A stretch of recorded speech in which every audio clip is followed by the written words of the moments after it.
ایک اور اہم خبر ہے منڈی بہاؤالدین سے، جہاں محکمہ زراعت کی بڑی کارروائی سامنے آئی ہے۔ محکمہ زراعت کے ملازمین نے جعلی کھاد بنانے والے گودام سے لاکھوں روپے مالیت کی جعلی DAP کھاد برآمد کر لی ہے۔ اہم خبر دے رہے ہیں آپ کو، منڈی بہاؤالدین سے خبر ہے، جہاں محکمہ زراعت نے کارروائی کرتے ہوئے جعلی کھاد بنانے والے گودام سے لاکھوں روپے مالیت کی جعلی کھاد برآمد کر لی ہے۔ مزید اس خبر سے جانتے ہیں نمائندہ سٹی نیوز امجد اقبال سے۔ جی امجد، تفصیلات سے آگاہ کیجیے گا۔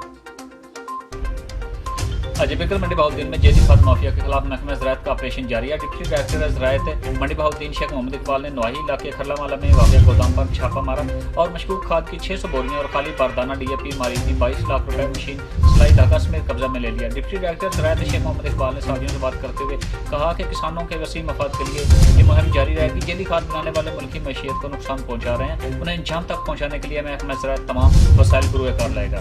جی بہت شکریہ امجد اقبال، تفصیلات سے آگاہ کرنے کے لیے۔